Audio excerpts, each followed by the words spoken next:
Ya visto el periodo sumerio, ese periodo sumerio va a finalizar con la invasión de quiénes, de los acadios o los caldeos, ¿no? El rey de los acadios era Sargón primero y este señor al invadir a Sumeria va a unificar dos civilizaciones, sumerios y los acadios.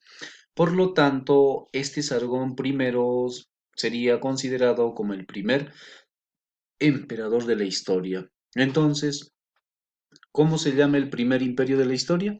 El imperio acadio. ¿Quién fue su emperador? Sargón I, ¿ya? Entonces unificaron, logró lo que es formar un imperio. Entonces ya tenemos un imperio. Frente a la presencia de los acadios en la zona de Baja Mesopotamia, va a haber un conjunto de rebeliones, ¿no? Porque no lo quieren en esa zona. Por eso, por ejemplo, los gutis se van a rebelarse y como también un pueblo llamado los amorreos o los amorritas.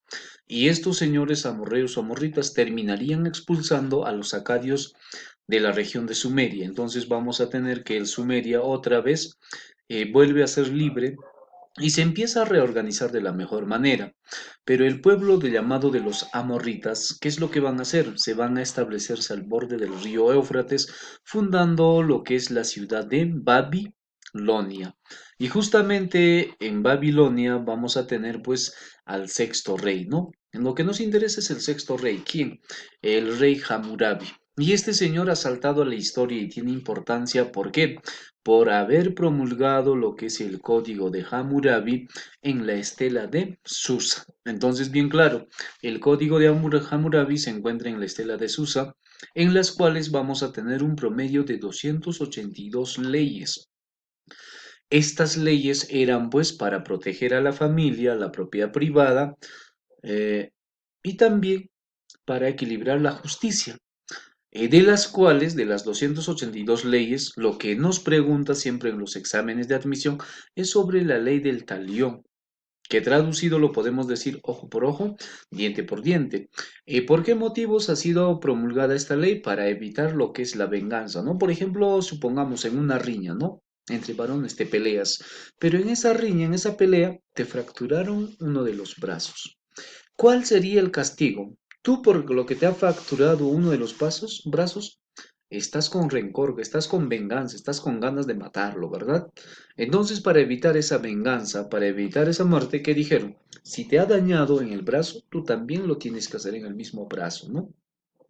Y también era para proteger la propiedad privada, ¿no? Por ejemplo, supongamos, Mesopotamia es una sociedad agrícola, ¿no? Supongamos que estás robando gallina en Mesopotamia, ¿ya? Y te pescan robando gallina. Entonces, como te descubrieron robando la gallina, ¿cuál sería el castigo? Entonces, para lo cual se investiga, ¿no? Si era de la aristocracia o era del grupo de los hombres libres, de un campesino, ¿no? Si es de la aristocracia, tienes que devolverlo 10 veces más su valor. Pero si es de un campesino, 5 veces más. Oye, entonces dime, si tú robas una gallina es porque tienes una necesidad, ¿verdad? Oye, dime entonces, cuando te capturan, ¿podrás pagar ese monto? No puedes. ¿En qué te vas a convertirte? En esclavo, ¿no? Y también para mantener unida a la familia, ¿no? Por ejemplo, si por ahí algún hijo le alza la mano a la madre, al niño le cortan la mano, ¿no? Por alzarle la mano. Entonces, las leyes de Hammurabi eran leyes severas. Eso es la característica más importante, ¿ya? Periodo en donde Mesopotamia es unificado, entonces a este periodo se le conoce también como el primer imperio. Pero este primer imperio, llamado babilónico, va a finalizar con la invasión de ¿quiénes? De los hititas. Y estos señores hititas son pues pueblos indoeuropeos que ya tienen conocimiento del uso del metal del hierro para sus herramientas, ¿no? Para sus armas. Entonces, ellos no vienen con las manos vacías, traen armas a base de hierro, pero ellos no hacen su ingreso de manera pacífica, sino ellos ingresan violando, ¿no? Las normas, las reglas, la convivencia de Babilonia. Ingresan de manera violenta y a la vez traen el caballo. Entonces, la importancia de los hititas es que ellos traen hierro a Mesopotamia. Aparte de eso, hacen pues el ingreso de lo que es el uso de caballo y como también este pueblo pues altera ese desarrollo histórico, ¿verdad? Entonces ahora, luego de los que se hayan establecido los hititas, porque no solamente los hititas llegan a Mesopotamia, llegan los casitas, llegan los hurritas, llegan los mitanios, ¿no? Y justamente de estos pueblos, los asirios van a aprender el uso del metal del hierro. Entonces ellos también van a empezar a fabricar sus herramientas, sus armas a base de hierro, con las cuales ya no estarían a gusto con la presencia de los extranjeros. ¿Y qué van a hacer ellos? Van a expulsar. Entonces, por ejemplo, uno de los reyes que ha logrado la independencia de Asiria ha sido pues el rey Asurbanipal. Luego, una vez que Asiria empiece el protagonismo, tendríamos el gobierno de Sargón II, ¿no? Y este Sargón II, dentro de sus campañas militares, ha conquistado lo que es el reino de Israel. Entonces, por ahí, importante Sargón II, ¿no? Por el descubrimiento a lo que es digo, por la invasión a lo que es Israel, ¿no? Entonces, además, este Sargón segundo, ha mandado construir un palacio, el Palacio de Corsabat. En dicho palacio, en sus puertas del palacio se ha mandado a esculpir los toros alados, o llamados los lamsus, ¿no? O por ahí los querubes. Y estos toros eran los protectores del Palacio de Corsabat. Y en sí pues era una escultura híbrida, ¿no? La combinación de varios animales. Por ejemplo, la cabeza era de un asirio, el cuerpo era de toro, las patas era de un león y las alas de una águila, ¿no? Entonces por ahí Sargón importante. Luego de Sargón, de haber fundado la dinastía sargónida, vendría Sennacherib. Este rey Sennacherib tiene una campaña militar importantísima. Este señor Sennacherib ha conquistado lo que es la ciudad de Tiro, ¿no? Pero también Sennacherib ha restablecido como capital de Asiria lo que es la ciudad de Nínive, ¿no? Posterior a ello vendría Asurbanipal. Y esta Surbanipal ha sido importantísimo, ¿por qué? Porque con este señor alcanzaron lo que es la máxima expansión territorial, pero a este señor le encantaba leer libros, ¿no? Entonces por ahí va a mandar a construir también lo que es la primera biblioteca de la humanidad, la biblioteca de Nínive, chicos. Entonces aquí tenemos pues a los emperadores, a los reyes más importantes, ¿ya? Luego, ¿qué es lo que va a pasar? Lo siguiente, ¿no? Los asirios entrarían en decadencia, pero los asirios eran pues conocidos como el pueblo más sanguinario, el más cruel. Entonces, por ahí era odiado por otros pueblos. Y uno de los pueblos que le odia recontra a ellos es los babilonios. Pero también están los persas, los medos en este caso, ¿no? Por eso justamente va a haber una alianza entre los babilonios y los medos para destruir a Siria. ¿Quiénes lo van a hacer? El rey de Babilonia era Nabopolassar y el rey de los medos ha sido Ciáxares. Los dos con todo su ejército atacaron a Siria, terminando con Asiria su desarrollo histórico, incendiando, destruyendo, ¿no? Ahora, estos dos señores tienen sus hijos. Por ejemplo, el rey Medo Ciáxares tiene su hija. Es una mujer hermosa, bonita, ¿ya? El rey de Babilonia, Nabopolassar, tiene su hijo. ¿Quién es? Nabucodonosor segundo. Entonces, ¿qué va a hacer Nabucodonosor segundo con la hija de Ciáxares? Se van a casarse, ¿ya? Entonces ahí se van a enamorarse. Entonces, ¿qué es lo que va a pasar? Nabucodonosor segundo se lo va a llevar a la hija de Ciáxares, ¿a dónde? A Babilonia.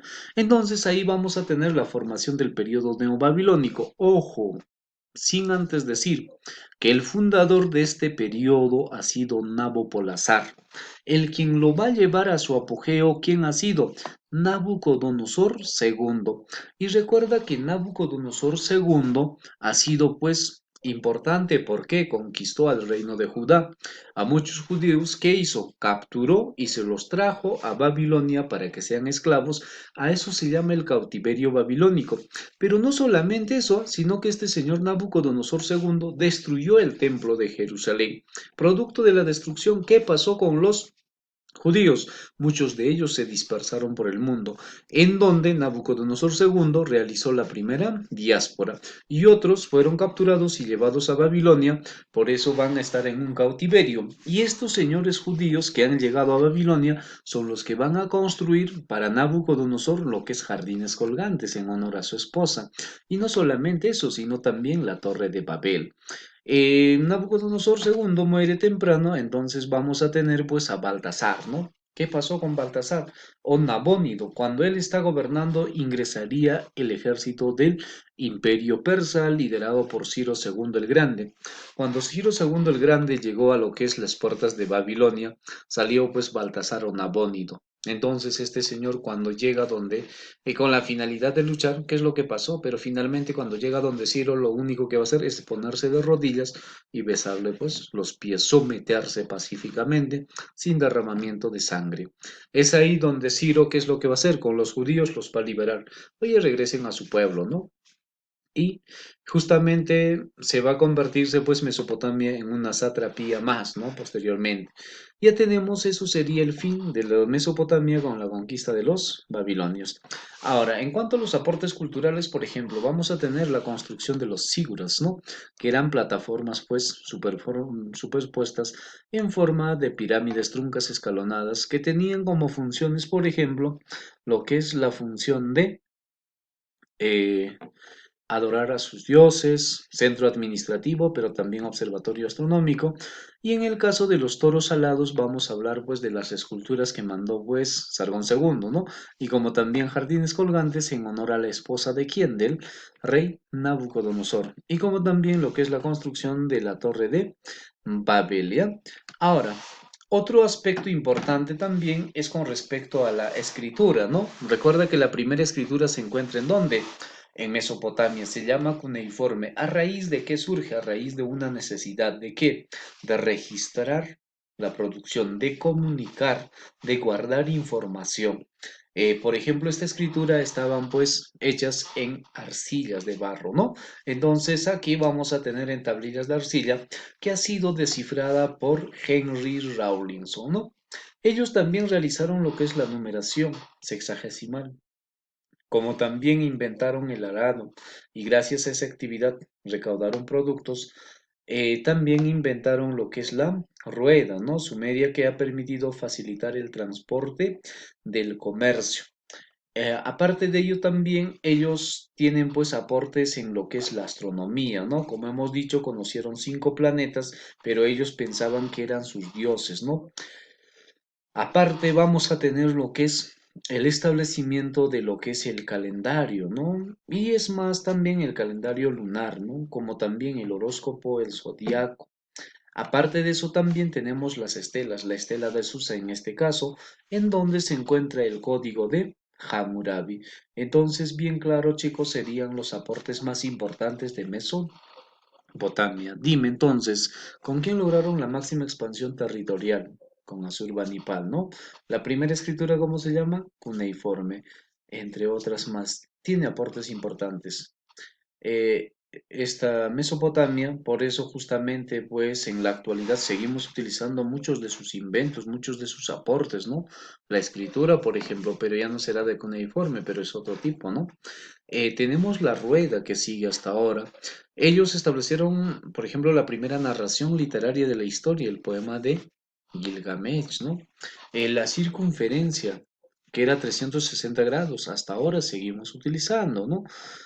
Por ejemplo, en la astronomía conocieron 5 planetas. ¿Cuáles eran los 5 planetas? Marte, Mercurio, Júpiter, Venus, Saturno. ¿Cómo te vas a acordarte? Martes, miércoles, jueves, viernes, sábado, ¿no? Entonces, por ahí Mesopotamia ha sido importantísimo que algún momento van a ser conquistado por los eh, persas, ¿no? Cuando ya el gobierno, cuando Mesopotamia ya esté en decadencia. Entonces, para finalizar lo que es esta parte, vamos a decir, ¿cuántos periodos históricos tiene Mesopotamia? Tiene 5, los más importantes. Periodo sumerio, periodo acadio, periodo babilónico y el periodo conocido como lo que es asirio y finalmente neobabilónico.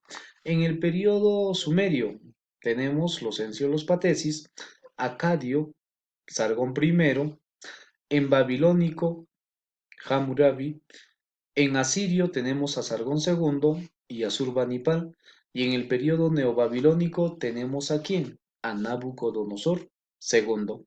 ¿En qué parte del mundo está ubicado? En el Medio Oriente. ¿Cuáles son los ríos? Tigris y el Éufrates. ¿Qué país actual? Irak, por ejemplo, ¿no? Entonces, chicos, ya teniendo en cuenta eso, vamos a finalizar con nuestra clase de Mesopotamia y nos estaremos viendo pues en la siguiente clase.